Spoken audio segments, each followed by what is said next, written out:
Tu conhece o erro de Otelo? Tu sabe detectar quando alguém tá te enganando, tá te enrolando? Tu conhece os sinais das mentiras? Meu nome é Jonatas Crisel, eu sou especialista em PNL e no vídeo de hoje eu vou falar um pouco sobre esse assunto, detecção de mentiras.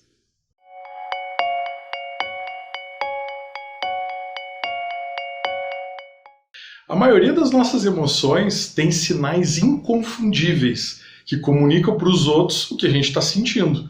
Ao contrário dos nossos pensamentos, que são totalmente privados, as nossas emoções estão estampadas no nosso rosto, nos nossos gestos, nos nossos tons de voz. Mesmo que a gente faça um esforço tremendo para esmagar as nossas emoções, no sentido de reprimir elas, algum sinal sempre vai escapar. Sempre permanece algum traço dela expressa externamente. Mesmo que a gente se cale, a nossa face, os nossos gestos vão demonstrar. Numa ligação telefônica, o nosso tom de voz e a velocidade da nossa voz vão exibir essas características. Até mesmo uma mensagem digital, como um e-mail ou um aplicativo de mensagem, a escolha das palavras e o jeito que a gente dispõe pode demonstrar uma emoção também. E aparentemente para nós, como espécie, parece que tem sido útil saber como é que o outro sente sem precisar que ele te fale. Imagina se fosse possível desativar completamente os nossos sinais emocionais. Ia ser impossível cuidar com uma criança. Os relacionamentos, em geral, seriam muito dificultados. Como é que a gente ia saber como agir com o outro sem ser avisado? Mesmo que os sinais variem de intensidade e de pessoa para pessoa, eles são emitidos instantaneamente no início da emoção. Então, mesmo que algumas pessoas sejam realmente hábeis em refrear, em tomar muito discretos esses sinais, eles estão lá. Se tu souber o que olhar, eles estão lá. E a gente tem que notar que o sinal de uma emoção não indica a fonte. A gente facilmente percebe a raiva, por exemplo, mas a gente não consegue ter certeza da fonte, o que deixou aquela pessoa com raiva. A gente identifica com relativa facilidade também pessoas tristes, deprimidas, mas a gente não sabe o processo que levou elas a isso. O mesmo vale para a maioria das emoções que a gente viu nos vídeos anteriores. Um sujeito, no trabalho, recebe um feedback de alguma tarefa sua que não está ok, e aí ele demonstra raiva. Pode ter raiva pelo feedback, pela percepção de ser repreendido, mas ele pode ficar com raiva de si mesmo, por ter errado, ou por ser insuficiente naquela tarefa. Ele pode ter raiva de ter que refazer algo que ele já tinha dado como entregue. Ou o jeito que der o feedback pode ter ativado uma memória lá do passado dele que provoca raiva no sujeito e não tem nada a ver com o feedback que ele recebeu. Tu conhece o erro do Otelo? O do Shakespeare. Na peça do Shakespeare, o Otelo acusa sua mulher, Desdémoda, de estar apaixonado por Cássio. E o Otelo exige que ela confesse, já que vai matar ela pela traição que ela fez. Desdémona pede a Otelo para chamar Cássio, para testar a inocência dela. E Otelo revela que já matou Cássio.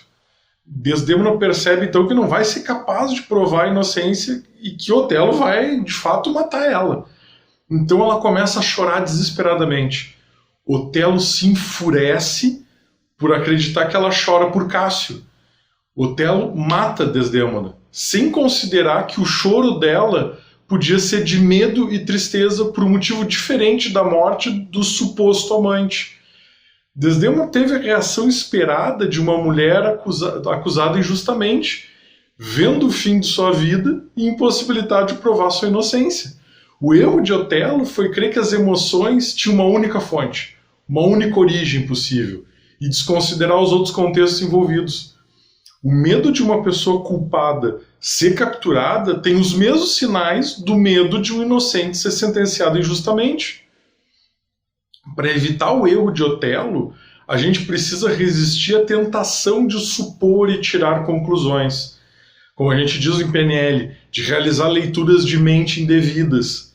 Mais do que a gente imagina, as emoções apresentam diversas fontes possíveis. E embora a gente possa detectar a emoção, a causa não é tão fácil de ser prevista. E nem a consequência é tão fácil. Afinal, uma pessoa com medo pode lutar ou pode fugir. E aí eu chego num ponto aqui que é interessante nesse vídeo. Como que a gente detecta mentiras? Porque é um tema de interesse, é um tema de curiosidade, ele traz consigo uma carga de responsabilidade imensa também, né? Tu afirmar que alguém está mentindo assim. O estudo das expressões para detecção de mentiras, ele começou no ambiente psiquiátrico, para determinar se os pacientes estavam, de fato, aptos a ter alta. Então, pacientes que apresentavam estarem bem, recuperados, nas entrevistas que determinariam a sua alta, eventualmente exibiam expressões conflitantes com o que ele estava dizendo. Em PNL a gente tem um termo para isso, a gente diz que é uma incongruência, que os gestos, as palavras e as expressões das emoções são incompatíveis com o contexto onde elas estão inseridas. Por exemplo, você dizer que viu algo ou alguém e coçar o olho no exato instante que fala isso, sem ter dado nenhum sinal de coceira antes ou depois dessa fala. Isso é um ato de incongruência, né? Tu está dizendo com o corpo que a visão não estava tão clara assim. Tu está ocultando a visão. No caso relatado por Ekman, foi analisada uma entrevista de 12 minutos por mais de 100 horas, quadro a quadro e depois com diferentes velocidades, para verificar as expressões do paciente. Em um ponto da entrevista, quando uma paciente lá perguntada sobre os planos para o futuro, ela fez uma pequena pausa antes de responder e exibiu sinais fortes de angústia, algo que durou 1/12 de segundo e foi rapidamente disfarçado por um sorriso. A emoção era evidente e foi disfarçada imediatamente. Um paciente manipulando suas emoções. E essa paciente tinha sido internada por 3 tentativas de suicídio antes. Nessa entrevista, o médico havia acreditado que ela estava bem. Inclusive o Ekman acreditou antes de ter feito esse trabalho de análise. Dias depois, ainda dentro da clínica, ela não tinha recebido alta ainda, ela revelou que pretendia se matar ao sair da clínica. E esse foi o início do estudo das microexpressões faciais, esses movimentos ultra rápidos que exibem a real emoção sentida. Alguns psicólogos antes do Ekman já tinham descoberto isso, mas eles acreditavam que era impossível de perceber em tempo real. O que o Ekman notou? Que é possível, desde que tu saiba o que tu está procurando. Vários outros vídeos de entrevista de pacientes foram analisados depois pelo Ekman e foi muito rápido dele notar o que ele estava, porque ele sabia o que ele estava procurando. Ele não precisava mais ficar aquela centena de horas analisando e indo atrás. Então, agora a gente tem as informações das expressões e das microexpressões para determinar a emoção das pessoas. A gente tem ciência de que não pode, só com isso, determinar o motivo dessas emoções. A gente pode identificar quando um gesto ou uma frase gestual entra em conflito com a frase verbal. E esse último é o primeiro passo para a gente começar a identificar a mentira. O contexto é o comandante aqui. Uma mesma microexpressão pode ter significado diferente dependendo do contexto onde ela está inserida. E mesmo a emoção, ela é sensível ao contexto onde ela está inserida também. Para uma análise de veracidade do que é dito, a gente tem que levar em conta algumas coisas. Por exemplo, o tipo de contato entre o analisado e o analisador. É completamente diferente uma sala de interrogatório de uma mesa de bar. O tipo de relacionamento em que o analisado e o analisador têm. O que essa conversa inspira? O que se espera do resultado dessa conversa? O turno falante. A gente está analisando o sujeito enquanto essa pessoa fala ou a gente está analisando enquanto ela escuta algo que está sendo dito para ela? A congruência. A emoção que se expressa contradiz ou colabora o que ela está dizendo. O som da voz, a postura, as microexpressões, elas são congruentes com a fala verbal? E ainda tem os indícios cognitivos da linguagem verbal. Emoções fortes como medo ou raiva dificultam o pensamento e produzem erros de expressão e até mesmo de memória. A análise disso também é determinante. Mesmo contradições em um relato podem ocorrer em relatos totalmente verdadeiros, pelo fato da pessoa estar sob influência de emoções que afetam o pensamento.